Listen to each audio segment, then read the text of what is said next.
Hi, Dr. Nurse Podcast family. Welcome to another episode of the Dr. Nurse Podcast. Today, I have on Lauren Duroy. Did I say that right? Duroy.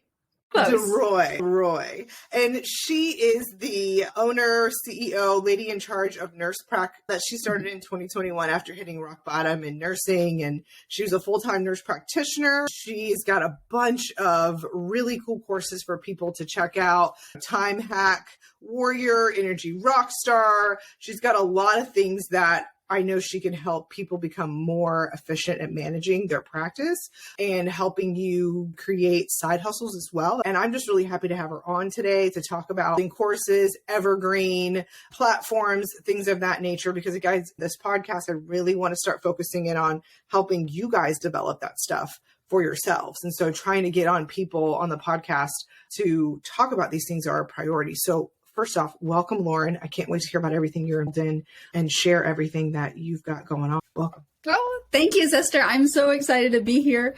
I just love you so much. This is really fun. We always have fun together. I've kind of told a little bit about some of the stuff that you've been involved in and what you've created. I think it'd be cool if you just described how you see your role and what it is that you do day to day. All right, great. Well, so my story started out it really started when I was in nursing school, and I've shared this before, but or not nursing school, but nurse practitioners, and I was an ICU nurse, and I really felt I kind of had it all figured out, and I was excited about becoming a doc NP, and I was an ICU nurse and really proud of that, and I had like the swanky Cadillac coupe car, and I thought, I'm going to quit listening to music. I'm more of a sophisticated person now, so I started listening to people like Robert Kiyosaki and that kind of stuff, and figure out where I need to put all this money, because I'm just so, so affluent. Yeah. And it hit me like a ton of bricks when he explained that being tied to all those school loans and being tied to an hourly job really limits you. And I just thought, oh my gosh, he's so right. So I, first of all, quit living that way. I downsized right after I got out. I had a really beautiful house, and then I actually downsized. It was funny because the banks are even like, are you going through a bankruptcy because this house is worth less? Nobody goes down to a smaller house for no reason. I'm like, no, it's because I want to be more conservative, and got into a more practical vehicle. And I changed the way that I did those things, but I knew that something else had happened. But once I ran into becoming, I took over a practice, and I ran this family practice. It was owned by a hospital, but I was literally the only provider in office right out the door. First day, it was 18, 20 patients a day. And they wanted me to grow the practice from there. I was pregnant with my baby boy, my first baby boy, Gage. And I realized real quick that I went into nurse practitioners because I had this illusion that it was going to be more of a balance in life than a physician, than an MDDO. And I realized really quickly that was not the case. And I was stressed. I honestly felt I had been taken advantage of in some way, because I went into this higher degree so I could have a better quality of life. And I found out really fast I missed being a nurse in the ICU. And you added in the time that I was working over what I did as a nurse, it wasn't any more pay. Making less. So I got kind of bitter really really you're making fast, less. Honest. Yeah. I hit burnout really fast, and I legitimately thought I never would. I remember following docs who were really burnt out and kind of bitter even towards their patient, and thought, oh, they just went into it for the money, and that's why. And I'm not in this for the money. I'm in it to take care of people, so I'm not going to burn out. And whenever you sacrifice everything, like your family and my son, I hardly saw him. And then fast forward to COVID, it got really bad. I was already working 50 hours a week. And then with COVID, I was working like 60 hours a week. And I literally just broke down, had a near breakdown. I remember just tears coming down my face. My husband and I went on a vacation. I know we probably shouldn't have done it, but I knew everything was starting to probably shut down. I was like, we've got to go somewhere. So literally that next week we went to Cabo. I was like, I just need to get away. And I had tears just streaming down my face because I knew what I was coming back to. And fast forward, I had my son at home, and he was older and he already didn't see me. And I knew that things were about to get so much worse. And I mean, there's a little girl with these red pigtails, and she was looking at me and pointing to her mom, like, she's crying, and I remember just thinking, I looked like a crazy person. We were going back to the airport from the hotel, and I was just crying. I totally broke down. My marriage was in near shambles. We went through a very near divorce, literally days away from standing in front of the judge. And I hardly saw my son. And I just decided that instead of completely breaking down, which I did for a little bit, instead of just completely decomposing, I decided to decompress, figure out, how can I make this better? How can I make my life more manageable? Because running this clinic by myself, I was just losing it. And I figured out how to, and I started thinking about it. And I was like, you know what? There are people who are billionaires who run huge, huge companies, and they do way more than I do. I need to start thinking, the adage goes, smarter, not harder. Yeah. And that's whenever all my time hacking came into place. And that's whenever I started to memory optimize. And that was kind of the beginning of things. In the back of my head, I knew that I wanted to build things that were evergreen. I knew that that was a thing. For whenever I heard Robert Kiyosaki say you could build passive income, make it while you're not there. Yeah. You know, you don't have to be in office to make money, because like we're trading money in office. Yeah, with our time. Exactly. Yeah. But I didn't know how to even get to where I could start doing that, because life just went crazy as soon as I graduated from my DNP.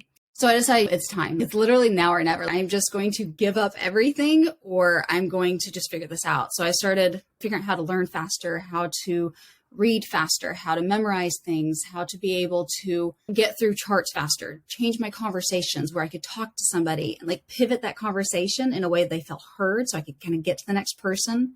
I learned how to be more in tune with myself. A lot of what I teach is not just time hacks. It's also, because this is what I learned, it's also staying in tune with yourself and the different, even just like brain waves that we can go into in meditation, and kind of staying in a different state so you can help with anxiety.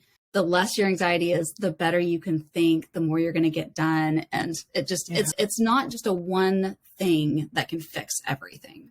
So I did that, and I started to get home on time. And my colleagues and I, we can all see it. Well, used to. I don't work there anymore, but you could see who had how many patients and that kind of stuff. And we'd talk and say how late we're staying in work, stuff like that. And so I started to get home on time, even after COVID, which it went up, you know, during that time, right before I decided time hack, I was working 60 hours a week. And the caseload got bigger because we were doing the office, but then we were also they're floating us to the ICU. So after all of that, my colleagues started noticing this, started asking, what are you doing?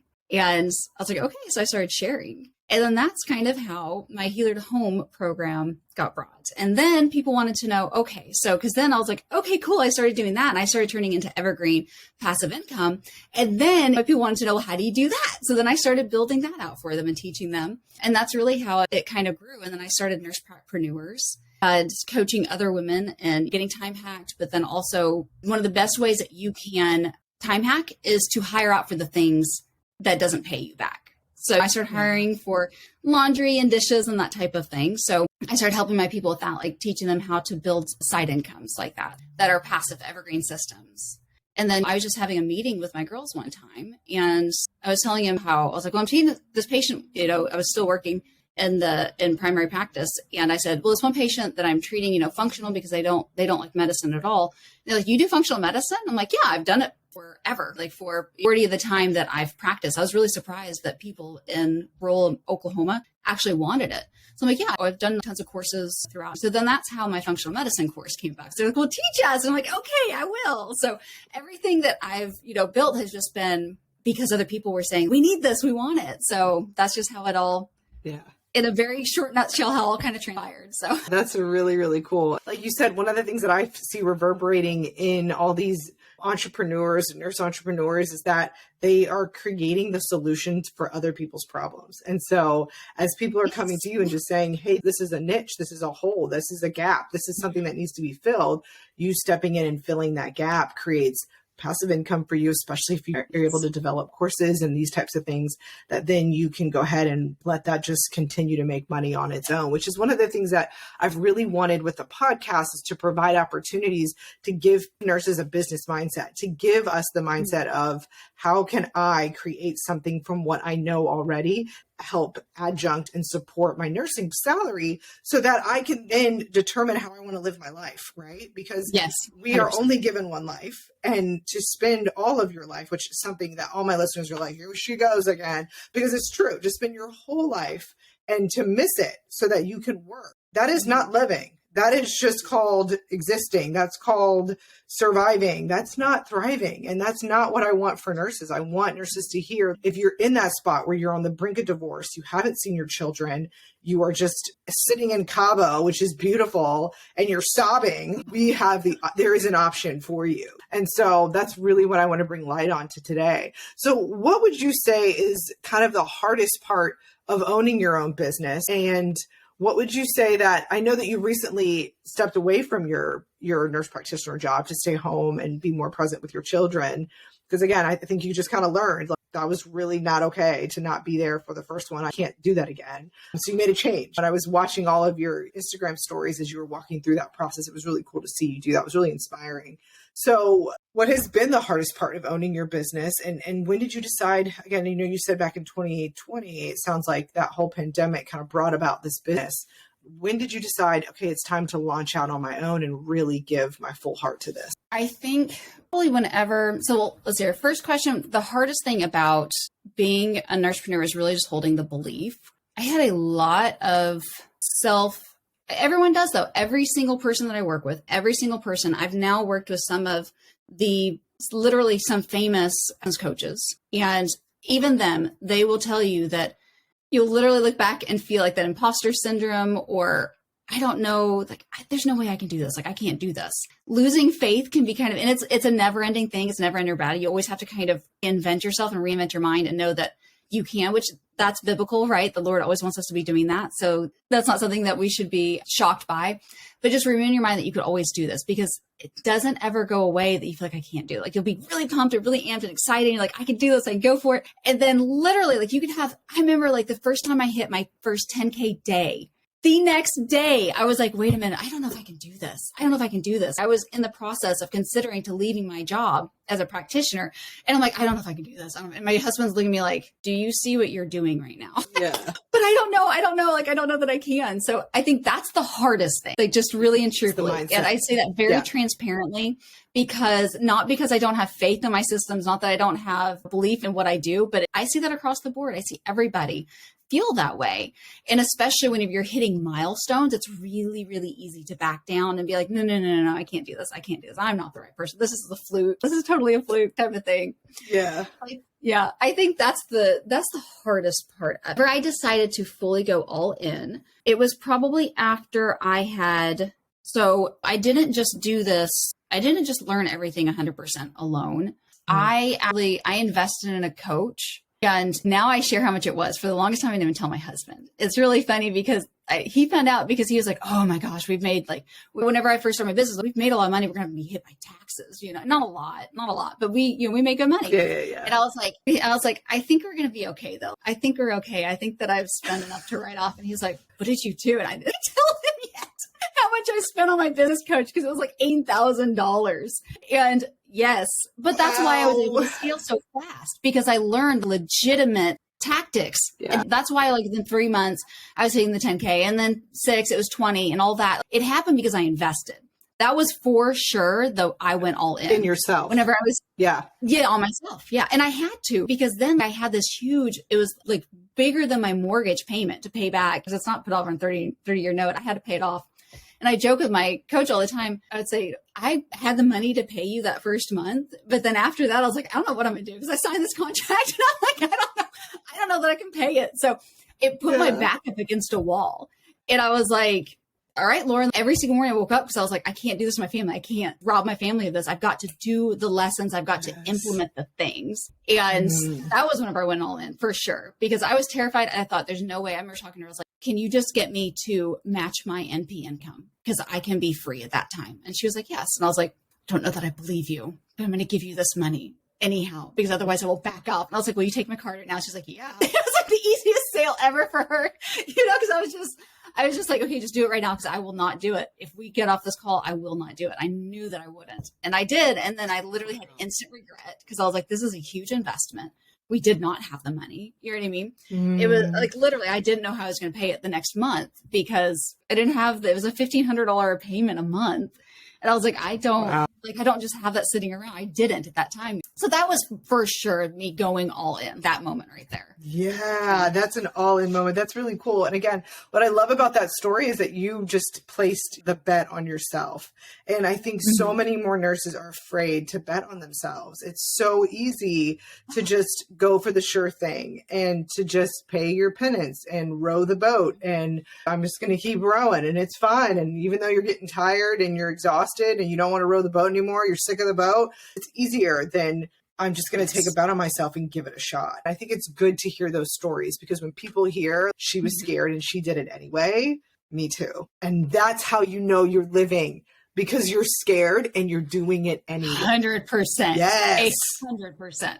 But if I can say it's not the easier thing to stay, I can tell you my life is a lot easier now. It is the familiar thing. And just like you were saying, that's not the living thing. Familiar doesn't mean living. Familiar does not mean good.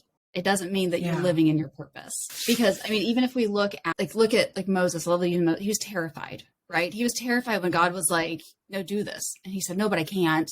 I don't speak good. I'm not intelligent. I'm not this. I'm not that. And the Lord literally got mad at him. It said like he burns with anger at Moses. He's like, man, I'm working through you. Like, no, like quit. Stop this. Stop this negative self-talk. Right. And and that is a repetitive thing in the Bible. If you look, there's tons of stories with that same kind of thing. And it's because we as humans do that. And nurses have such an advantage. Like we are one of the most respected professions for really good reason. I have yet to meet a nurse who didn't go into it for the heart and for the passion and wanting to do it. Like, going into nurse care for people as a physician, but that's not why you're doing it. Like you're doing it for being able to help people and change their lives and to make more of an impact, right? Like you could write prescriptions, at least for me. Yeah. Correct. You make a bigger impact 100%. When you're able to write a prescription and you're able to go pick this up, or you're able to just use that power of that pen, right? That's really what I was after, was just being able to go, no, I don't have to check, I don't have to ask a physician, can you give me an order for that? Like I would just go like, I know what we need to do here. Like so that power and that ability to affect people and change them is what I was after. I was like, I can actually make an impact here. I'm not saying that nurses don't make impacts, because we all know that nurses are vital to the healthcare system, but I was looking for that next level. I was like, how do I level up? Yeah. And, we undervalue what it is that we bring to the table. We think about the job, that job as being like a sure thing, but you can't live in your purpose if you feel like you're suffocating. You can only fake it for so long. And if you're drowning in what you're doing, that whole reason why you went into the profession is not going to be there. You're not going to be able to serve those people that you want to serve, because if you're suffocating, if you're working extremely long hours, you're seeing way too many patients than you think you should, and you're not seeing your family. I am a firm believer that we're not supposed to work 40 hours a week. I'm a firm believer of it. And the reason why is one of the biggest things the Lord tells us to do is to spend time with him. Whenever I was working full time, I would get in 10 to 20 minutes most mornings. I'm not even gonna tell you every morning. That's not enough. That's not enough time, in my opinion. I'm not trying to push that on anybody else, but we're built to be spiritual beings, not robots. We're built to be empathetic. We're built to be with family. We're built to be interactional, not just reactional. And that 40 hours a week minimum forces us into that. And I don't believe that that's natural. I don't believe that it's natural to go running from one thing. I cannot tell you how much, gosh, my stress is so much better now that I'm not running out the door. I have to be there at 8, have to be, back by 1 o'clock for lunch, have to leave by 5 so I can pick up the kid and then go back. And I'm just, even though I had my and then breastfeeding. And then you were breastfeeding too. So please put that in there, because you were doing that. I think when they broke down the hours for a full-time breastfeeding mom, it's equivalent to about a 40-hour work week. So just to keep a baby fed from your breast is actually a 40-hour work week. And then just add on the other child that needs time and attention. Yeah, the middle of the night hours. No, it's insane. And it's because we were built for community. Work is not bad. Work is actually vital to the human soul and the human experience. However, we were really, truly built for community. And when you are in that drudge of working, focusing on that, you can barely focus in on your patients, right? You're doing a terrible job at focusing in on your patients because you're worried about your kid. You got to go do all those other little things. And then you go home and you're like, okay, wait, when do I connect with girlfriends? When do I connect with my husband? When do I connect? Because of that connection. And when do I connect with the Lord? When do I connect with God is what we were meant to do. We were meant to be in connection. We're meant to be in community. And as we fill up our lives with this quote unquote busyness that is supposed to, again, create this life that we want, we end up actually sacrificing the stuff that is pivotal and huge to your development as a human and feeling fulfilled at the end of your life, which is, was I connecting with those around me? And so I really believe what you just said is absolutely the most pivotal thing, because we do end up neglecting relationships for this life that we end up looking back and going, I wish I had more time with the people that I loved. And so when you keep that at the forefront of your mind and you say, hey, listen, I'm not going to sacrifice, the time, and I'm going to see what I can do on my own, I think that you begin to set yourself free to dream. You set yourself free to go, well, what would it look like if I could spend more time with my kids? What would it look like if when my husband came home, I could be super present and I could be a wife that was connecting with him and working on our marriage? Because it's all connection. It's all about the work that we do in connecting with people. And then when you go to work and you have a patient that's sitting in front of you, you connect with them so much differently when you do not feel empty on every single plane of your life. Yes.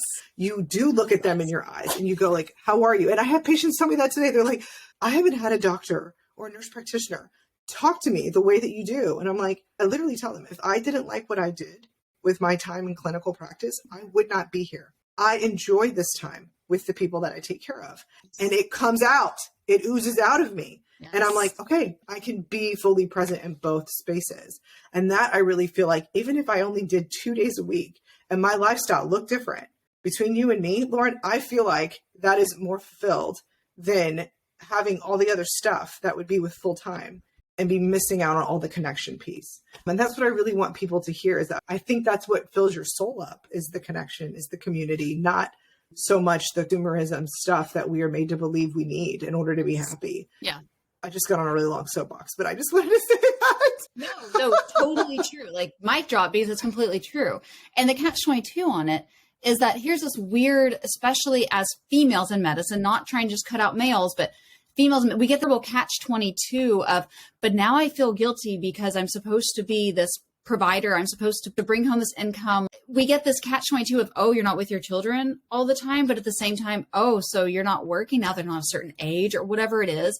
And we have this guilt and we have this identity. I had this huge, it was an identity trip, letting go of the clinic. I still say letting go of the clinic. I just felt I had so much of my identity wrapped up in that. And I thought, but I'm a provider. I'm this town's provider. And I still, like yesterday, I went to go vote and they're like, we missed you. And I'm like, oh, I feel so bad.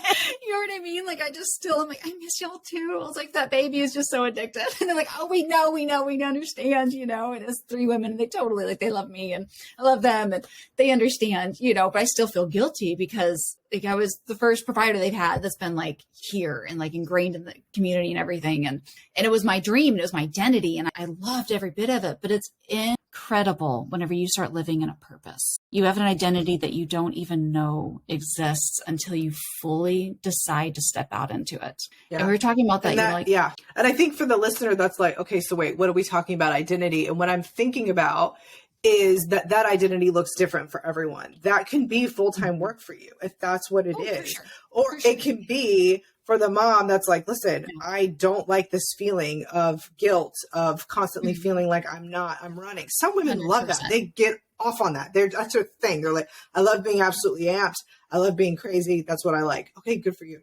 I knew through quiet reflection that this was not good for my soul. It was not good for my heart. And so my purpose in my life looks different. It doesn't look like me pursuing that with my full energy. It just doesn't. And so that purpose is different for everyone based on your capacities, based on your convictions, based on your principles and your values. And you get to make those decisions for yourself, because then at the end of your life, you can look back and go, I moved in these things at all times. And whatever came of this, I chose it. And it was not something that I just robotically moved through in life. I want that for the listener. That's like, okay, what are we talking about? Purpose. How do I find my purpose? That's the stuff you have to sit down. What are my values? What are my convictions? What are the things that fire me up? What are the things that I want to look back on my life and I'll say, I'll never regret that I did that. I will never regret that I did this. That's what I want people to hear. I love that you shared that, because I say it all the time to the mom who wants to work full time. I do not believe that there's anything wrong with that. Believe me, I've sat in that before, and that was me for a while. And now it's not me. And it's not that I'm like, oh, rejecting that was bad. 100%. It's where sits right with your heart. And if you feel that you are just burning both ends, then it's go for life. Don't go for just go. I promise you, jumping off and taking a bet on yourself, whether it's entrepreneur life or not. I know not everybody wants to do entrepreneur life. Not everyone wants that. And that's totally fine. but you are the safe bet. And it's so funny because like we say, oh, I'm going to walk in faith. I'm going to walk in faith. But then do we really? Are you living a life where you are? Come on, girl. I said, come on, preach it. Yes, it is the things unseen. So no, I didn't absolutely know when we took that leap, but you have to know he is not going to pull your heart in a certain direction and then just let you fall off the cliff. Oh, that is so good. I love that line. Because, I mean, it says that, right? Mm-hmm. In scripture, I'm thinking about the delight yourself in the Lord, for he will give you the desires of your heart. So it's just delighting. What does that look like? It looks like connecting with the Lord. It looks like in relationship with him, and then being able to go, all right, what is my heart pulling me towards? And just know that like God's going to fulfill those desires. You're going to be okay. And again, going back to the story of Moses that you were describing, where he talks about he was not a very eloquent speaker. And God was just like, I'm going to use you. And he's like, you use me? I'm a mess. I am not the guy for the job. You can definitely get somebody else. But that's that imposter syndrome, right? And so what did he do? He provided Aaron for him to help him. So it's like, and he brought him a helper. He didn't just leave him there and just go like, yeah, you're not so great at this, but it's fine. He's like, no, I'm going to provide a way to help you get there. So you have to just have that faith that you're talking about of, all right, you brought me here. Now you got to bring me through. And that is something that I love to do, is just remind God of his promises, because it's just like, you made this promise. If you make the promise, then you got to fulfill it. And so, and that's just resting in those promises and resting on that faith. I think that is so encouraging for the Christian that's in this space and just thinking, well, I have faith. And it's like, okay, well then prove it. You got to do it. If God is calling you to this, you've got to move, because he's going to provide for you. He's promised to do so. So you can rest on those promises, which I think is really Was it Matthew 6:26 to remember for the sparrows? Yeah. He feeds the sparrows. And they so is he not going to feed? Yeah. The birds don't just fall from the sky. Yeah, that's so good, man. That's some Bible right there for someone who's wanting it. I love that. I love dropping little nuggets like that, because it's truth.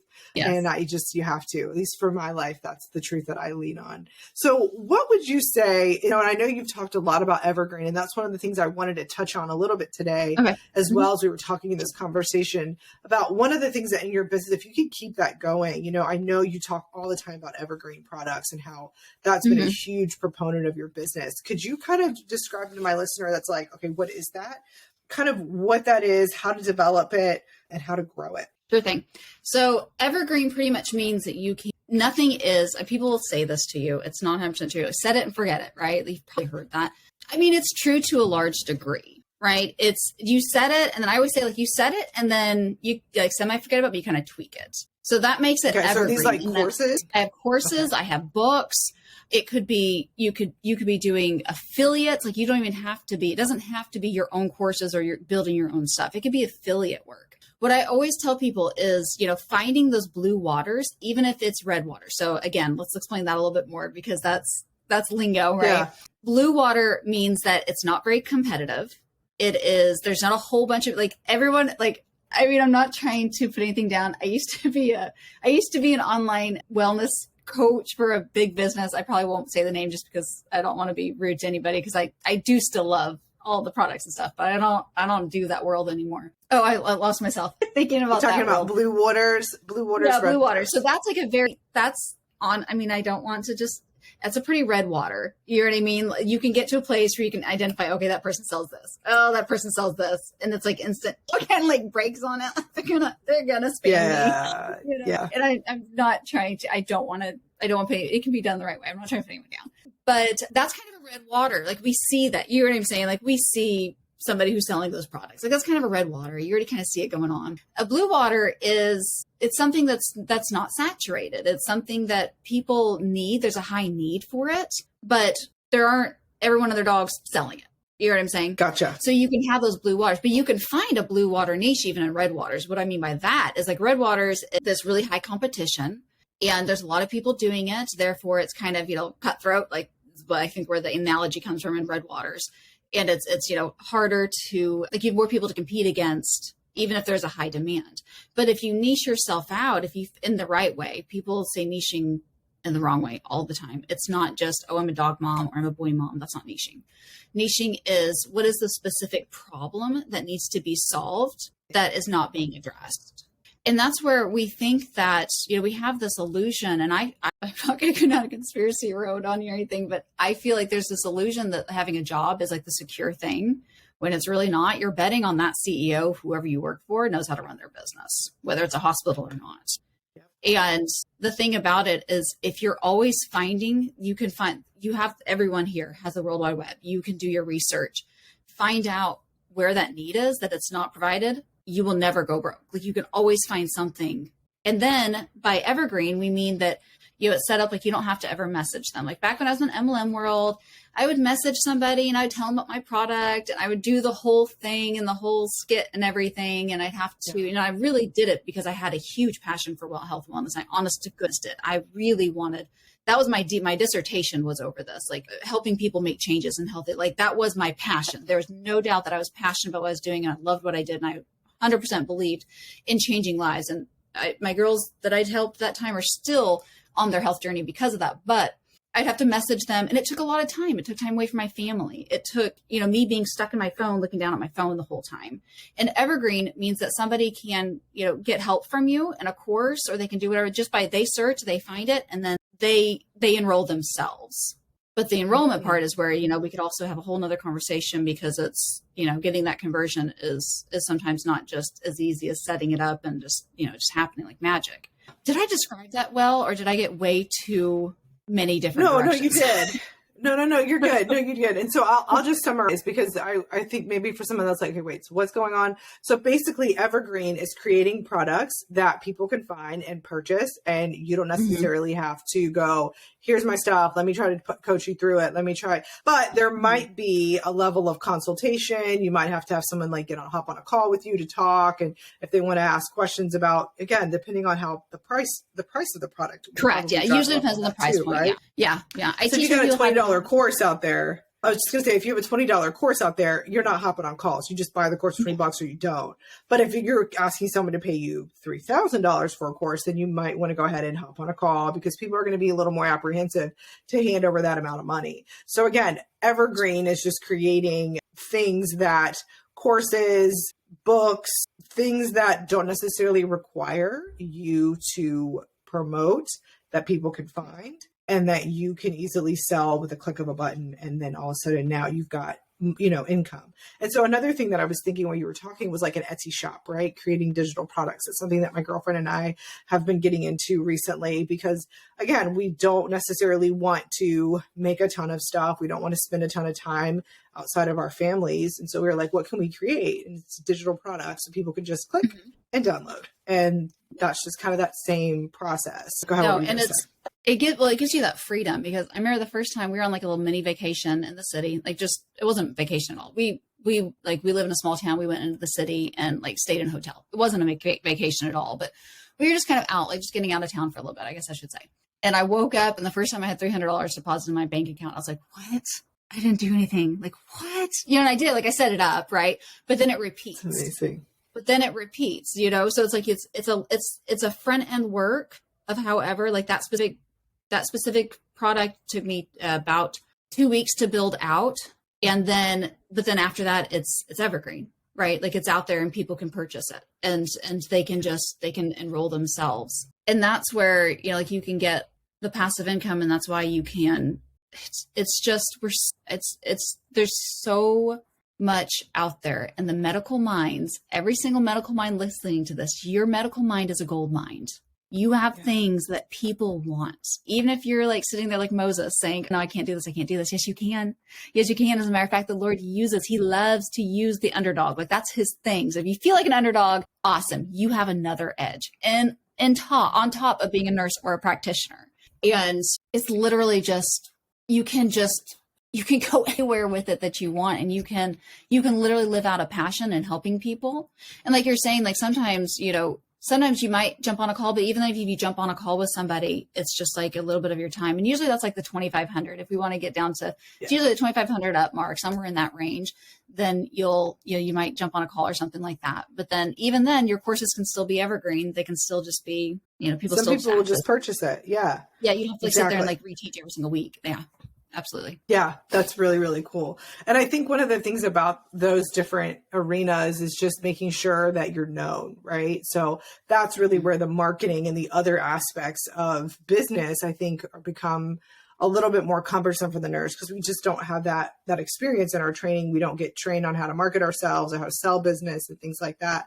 And so if you could give one hack to a nurse that's like, okay, so what if I create something? So how do I market it? How do I get my name out there? How do I tell people about my business? What would be something that you would say, this marketing hack works every time? Excuse me. This marketing hack works every time, and I would never give it up. Let's see here. A marketing hack that works every time. You mean like copy or? So I'm talking like, in order for people to know that you're out there, because no one knows that Sandra Pryor is out here doing this with a podcast until I create a reel and I spit it out and I put out reels and people are like, oh, I didn't know this was a podcast. What is this? Like, that part of having people find your product, to find your course, you've had to market to a certain extent, right? Advertise, get people to see. I gotcha. What is something that you've done throughout your business that you've noticed is really helpful and just like, this one works, this hack works? Okay. So I was like, because not every copy works for every sales page. I was like, oh, sure, I got you. Sure. Okay. The number one thing is to first do your research. So I always tell my people, pick 3 things that you're really passionate about. Like 3 things. Most of us have multi-passion, right? If you only have one thing that you've been called to do, well, then go for that, right? And figure out how to angle it, right? But pick 3 things you're passionate about. Do your research. It's not always about, like, as far as, yes, there are miracles that just people have, like, nothing I built was because I'm just so incredible and I just have this like amazing, whatever about me. No, it's because I did my research first and I found out people wanted this and they needed it. Granted, the first time I did my research was on accident. People just literally like told me, it was just like, reporting, I need this, help me with this too, but that was my first, like, if you find out how to solve problems for people, you will never go broke, because people want their problems solved. They want that. That is a value to them.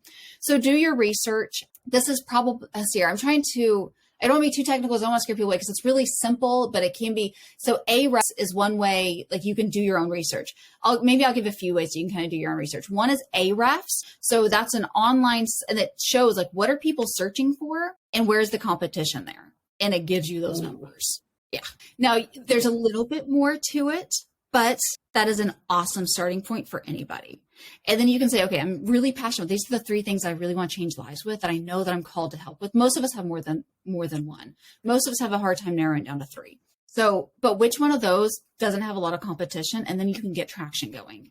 Once you get traction, stay in that lane. Don't back down. Don't do it one time and then say, oh, I tried, it didn't work. Don't do that, because that is why if you're the person that just stays with it, you'll be successful. Yeah. Because most people do. Unfortunately, most people try it for a living. They're like, I did it and it didn't work. I'm like, you literally made one post and nobody answered anything. That's not trying it. You've got to stick with it for a minute, right? But you find out, what are people searching for, and there's not a lot of things there. And then find the platform that you want to work on. I do Instagram now because, I don't know, it keeps me motivated, staying connected with that community. And I kind of have grown to like it. I, honest to goodness, did not like social media at all when I first started. I only started because I heard that that's how you need to start a business. I don't even recommend social media or reels anymore. That's a flash in the pan and it's gone. There are podcasts are actually fantastic. YouTube's fantastic. Google and YouTube are the biggest search engines out there. You can build that information, give quality of information to people, share to them what they need to know and what they're like, the things that they're needing, give them something that is a quick win for them, and nurture the crud out of your people. Like, just nurture the crud out of your people. Over deliver, always over deliver. Yeah, those are all really, really good hacks. Thank you for sharing that, Lauren. Those are awesome. So for the last question of the interview is, for a nurse that's starting or thinking her own business, or thinking about starting his or her own business, what would you want them to know before they start? That this is something that you need to hold on to as you're about to embark in this endeavor. Keep the long-term vision intact. It's so easy. Like I said, we all have those moments of, I can do this, I'm going to do this, I'm so excited. And then it doesn't work out exactly right the first time. So we just kind of lose faith. keep the long-term vision. Every little thing that you do, I like keeping a mindset that every time I build something, that's why I switched to evergreen. Another part of that is because in the MLM world, I'm like constantly doing Facebook posts and Instagram posts and keeping up. Like I hardly ever post on those platforms anymore because it's gone. It's there and it's gone. And I love building things that like I built this one thing out, you know, like a video or something that's of quality. People can search for it and find it. And I keep on consistently getting traffic. You build it and then you build another one and then you build another one. It's going to get stronger with time. Even if you don't see like the full thing going, like you don't see tons of traction right off the bat, keep your faith and just keep on walking.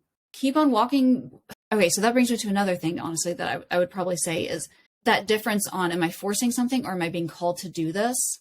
If you still have that passion, if it still feels like this is hard, but I know that I'm in a right place, stay with it. If it feels like you're chasing your tail and it feels like it's not like I'm forcing something, like somehow I'm forcing this doesn't feel right, then, you know, adjust a little bit. I'm not a fan of, you know, some people, and that's why I left the MLM world. I saw a lot of people being stuck in that and being encouraged to stay stuck there because it was better for somebody else. And yeah, that's sick. Yeah, that's not cool. It is. It really is. And I hate, you know, I don't want to dog anybody or anything, but that I saw that. So, you know that, have that internal knowing that we talked about, you know, we talked about a lot on this podcast. And if you feel that, then, you know, that wheels spinning stuck thing, then you need to adjust. You need to get traction somehow. You need to readjust, but don't give up and just know that like, every single thing that you grow and you do is going to make you stronger for the next. It absolutely, even though like in the MLM world, I squashed that business. I said, I have nothing to do with this anymore. I had like pretty good amount of residual income from that. I squashed it. I was like, this is wrecking my life. I threw it away. But I still learned a lot from that, even though like that didn't, you know what I'm saying? Like I learned a lot of value from that and it allowed me to go forward in the next thing even stronger. So look at the long-term picture. Even if it feels like it's really hard right now, you are making progress way more than what it feels like in the moment. Don't live in the moment. That's emotional reasoning. So one of the things that help you with cognitive behavioral therapy, that's emotional reasoning. You know, you have to step back and look at the big picture, and we all have moments of that. Yeah, that's really good. Lauren, for the last part of the podcast, it's the rapid fire questions where I just ask you like, are you ready? Just fly by the seat of your pants. Are you ready? I am ready. All right, let's do it. If I like this, I don't know why I love this question. I'm totally hitting it hard these days. What if you could pick a character to play you on television or an actress to play you on TV? Who would you choose? Probably Sandra Bullock. That's the only name I can think of. I love her. Oh my gosh, yeah, she's so great. She is really awesome. I'm not a big movie buff, to be totally honest. Like, I'm totally that loser that everyone's like telling jokes about this. You know, I can talk to you about like Anchorman, but that's one of the only videos. That's a really funny. I used to be a huge Sandra Bullock fan. So back when I did watch TV. So yes. Yeah. That's so She's funny. Awesome. Yeah. She is awesome. And then what do you say when you answer the phone? Like, what's your like thing? You're like, pick up the phone. What do you say? I just say, this is Lauren. Or if it's a number that I don't know and I think it might be a marketer, hello. I do not say my name because that gives them their straight little in. I get tons. That's so good. I get tons of numbers. People call me and I don't know who they. Yeah, that's the worst. And should I say this is Lauren. So, and if you could give one book to someone to read, which would it be? Oh, I'm like, one book. I could totally put a plug in and say my book, and I'm kidding. I'm not going to. The Bible, 100%. I can't even believe I had to like stop and think about that for a second. 100%. I know. I thought it was going to come out like that. Yeah, I was like, oh. I think it's like the pressure of being. I was like, well, and I didn't even see my Bible. I was like, the Bible, duh. That is 100% the most life-changing thing in my life. I mean, it was my first step in being like completely eaten alive with anxiety. And if you follow the Bible. Okay, we don't have enough time. We do not have any time left. So I'm not going to go into this everything that we teach that is like good information, knowledge, it's already been said in the Bible. Amen.